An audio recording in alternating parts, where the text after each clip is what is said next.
Olá, gente peregrina, olá, gente membretina. Atendendo a pedidos, eu leio a questão do Gustavo Giacomi.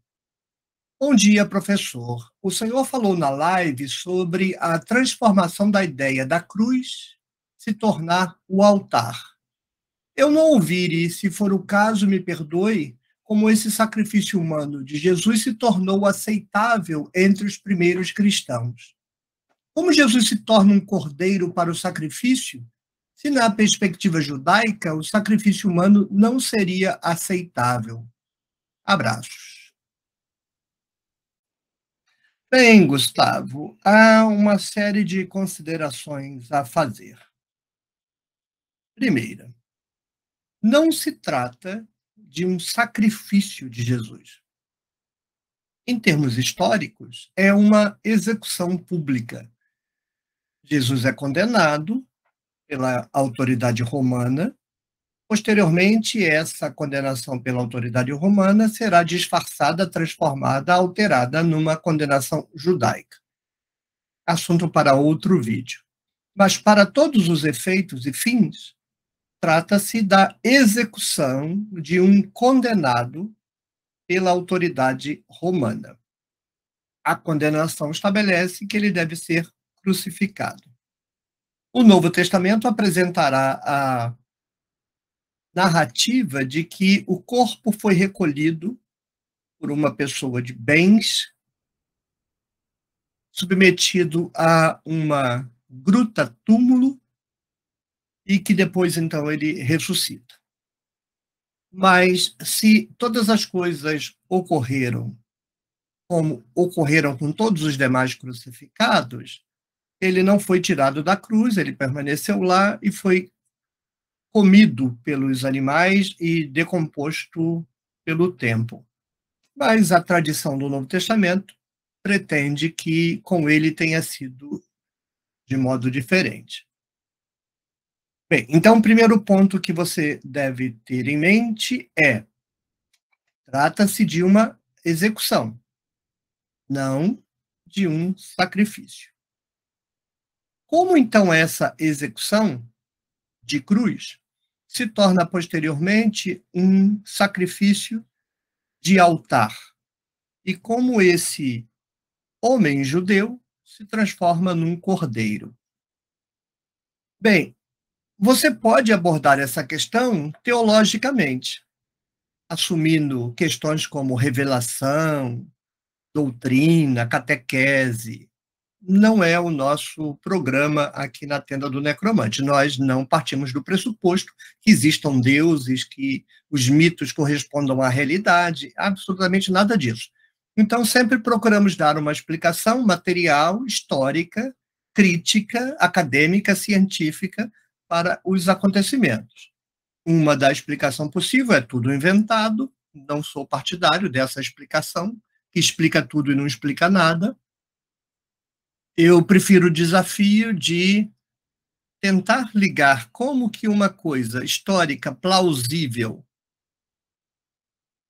com pretensões bastante historiográficas, já que não é o único caso do primeiro século.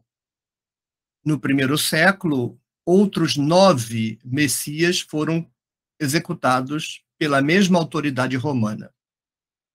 Mas como então esse fato, que é plausível,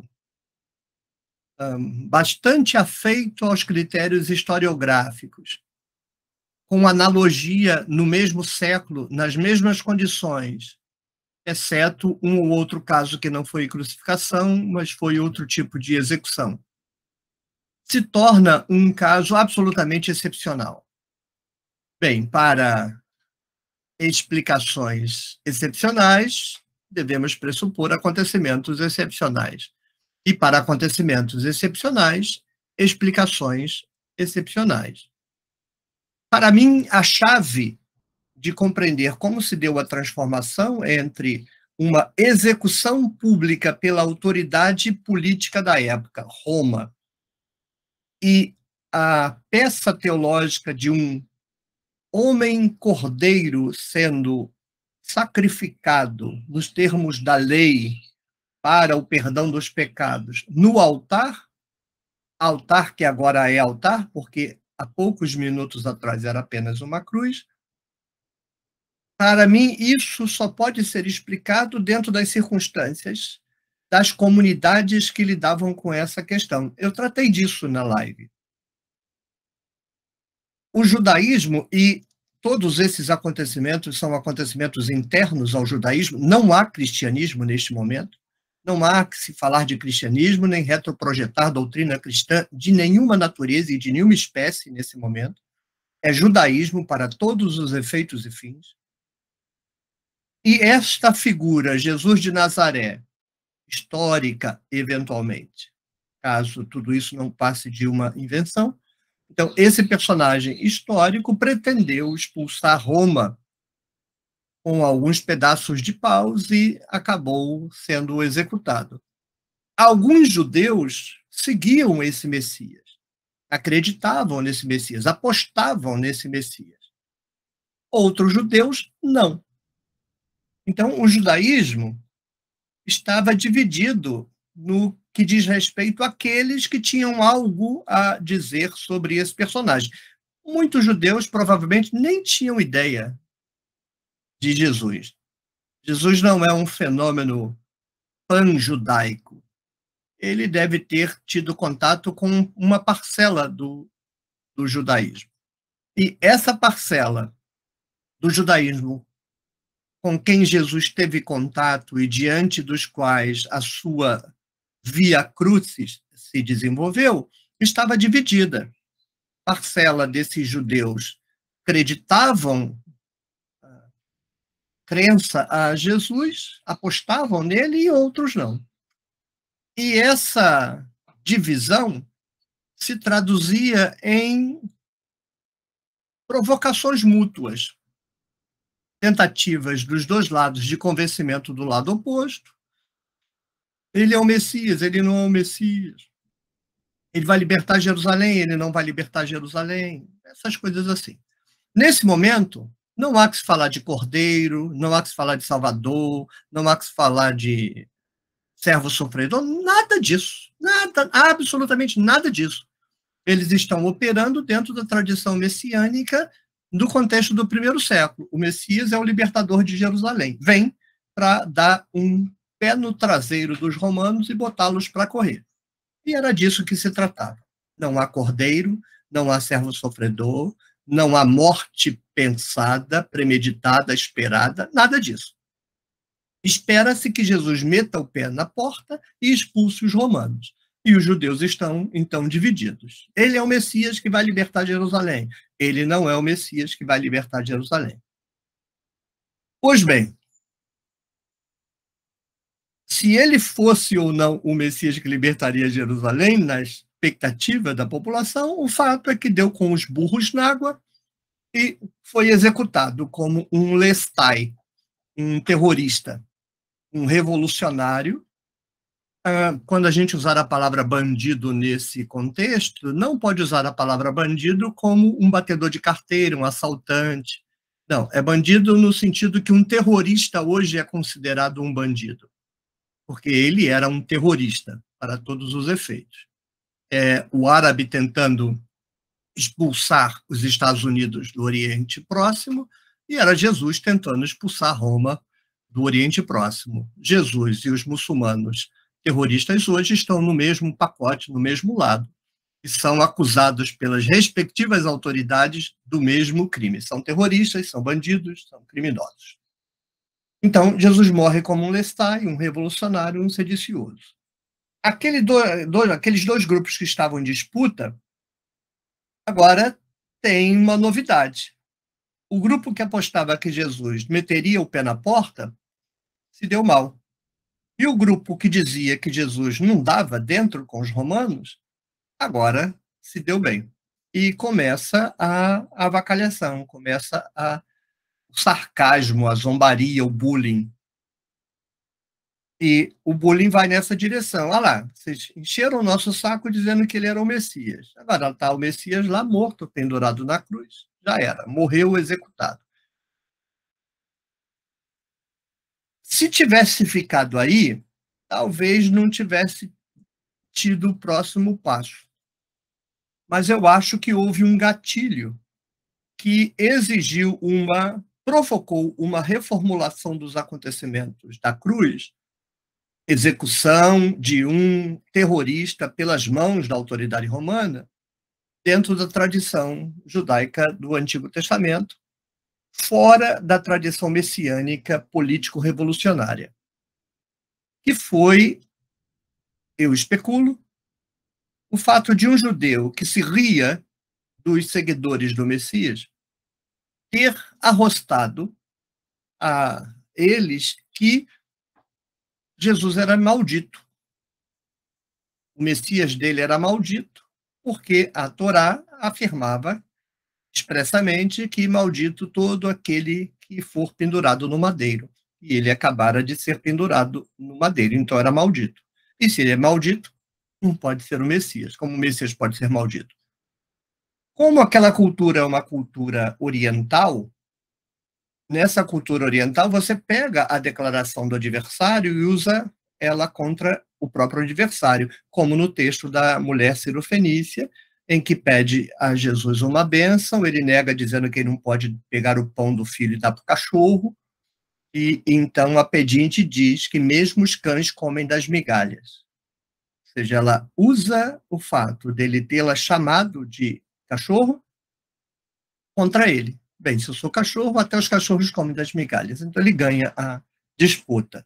Esse tipo de retórica pública vai fazer com que se dispare o mecanismo na consciência daquela comunidade que acaba de perder o seu Messias e que agora escuta que o seu Messias, além de morto, é maldito, que eles comecem a refletir. Mas como assim ele é maldito? Ele é Messias? Eles começam a entrar numa crise, mas o gatilho cultural os força a dar uma resposta para os adversários que os provocam. E a resposta vem na forma de uma construção alegórica, aplicando a leitura do servo sofredor. Ele foi maldito pelas nossas transgressões, pelas suas pisaduras nós fomos sarados. Então, a primeira etapa não se dá pelo cordeiro, não se dá pelo altar, se dá por transformar o Messias Ben Davi, o Messias glorioso, o Messias que veio arrebentar com Roma, no Messias Ben Yosef, uma tradição paralela, o Messias que vem para padecer. Então ele é convertido no servo sofredor, nessa via paralela de Messias, que no fundo ninguém está interessado nela, né? Mas é a única coisa que tem à mão. Então eles respondem, é verdade, o nosso Messias é maldito, aí os adversários já sorriem, ganhamos, mas ele é maldito pelas nossas transgressões, ele é maldito porque assume as nossas transgressões, ou seja, aplica a Jesus o servo sofredor. Até aí não tem nada de cordeiro, não tem nada de altar, não tem nada de cristianismo. Esquece a interpretação cristã disso, que a interpretação cristã é o resultado. Quem tenta operar os acontecimentos a partir da interpretação cristã está colocando a carroça na frente dos bois.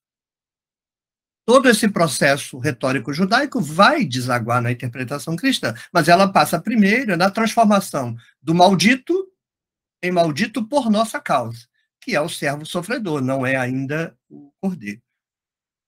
Então, o adversário que acusou Jesus de ser maldito porque estava pendurado no madeiro, o que é uma excelente observação, porque, de fato, Deuteronômio assim diz, agora recebe uma contra-provocação. Ele é maldito, sim, mas ele é maldito não em si mesmo, ele é maldito porque assumiu as nossas transgressões, como está lá no texto do servo sofredor, no livro de Isaías. Aí o outro grupo que havia acusado Jesus de ser maldito não aguenta muito a pancada e retruca, mas como ele pode ser maldito pelas nossas transgressões? Ele é um revolucionário que tentou expulsar Roma, foi castigado, pendurado no madeiro e tornado maldito. Como que um Messias que tenta expulsar Roma pode ser maldito pelas nossas transgressões? Aí, de novo, entra o gatilho teológico em funcionamento, e agora sim será aplicada uma alegoria na cruz. Porque há um elemento dentro da tradição judaica que assume os pecados, são os animais sacrificados. Então, esta comunidade que está em debate com os adversários diz: é porque Jesus é, na verdade, o Cordeiro de Deus. E a cruz não é a execução de um terrorista, a cruz é a execução do Cordeiro passivo de Deus, aquele que vai à cruz por sua própria vontade, por determinação de Deus, para poder assumir as transgressões do seu povo. Ele não veio para nos livrar de Roma, ele veio para nos livrar dos nossos pecados. Pronto, está inventada a alegoria cristã, que é uma invenção. Óbvio, quando isso se transforma numa doutrina, num dogma, e aí eu chego à sua questão.